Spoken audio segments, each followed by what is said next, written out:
Go, mayroon naman akong bagong gagawin. Multi-cab. Yan po, kakagawa lang daw po yan. Wala pang 3 buwan.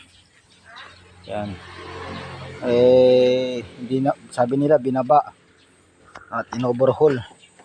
Yung pala, hindi po pala in-overhaul. Balik kinuhanan siya lang ng 30,000. Yun. Ang ginawa lang po nila, tinukot. Ito ng piston ring. Hindi po in-overhaul.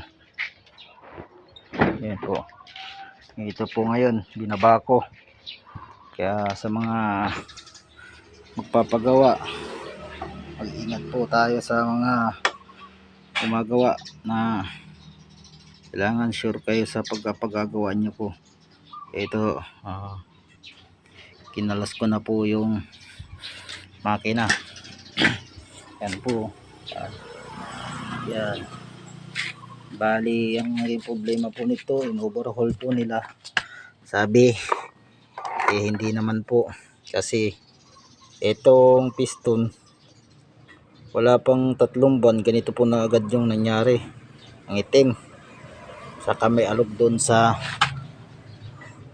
liner. Yan, yan. Slip. Sabi nila, pinalitan daw yung piston. Luma naman po yung piston, no? Yan po, luma yung piston. Saka yung mga connecting rod, mga luma, oh. Connecting rod bearing, luma, oh. Tapos, camshaft bearing. Camshaft bearing yan, oh. Crankshaft bearing. Yan po. Yan may sigunyal po. Suzuki Multi-Cab F6E. Yan po. So ito, kinalos ko na lahat. Mga timing. Yan po, yan. Saka ito pa po yung pressure plate. Saka dito po yung timing. Ito po yung flywheel po. Yan. Yan. Ito po yung crankcase kung tawagin. Ito, oil pump. Yan. Yan po mga ano. Kaya po sa mga gustong magpagawa, siguraduhin nyo kung saan kayo magpapagawa doon sa katiwalaan po. Yan.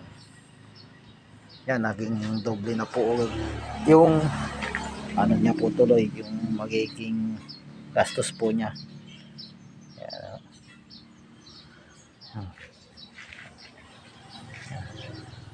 Na po yung ating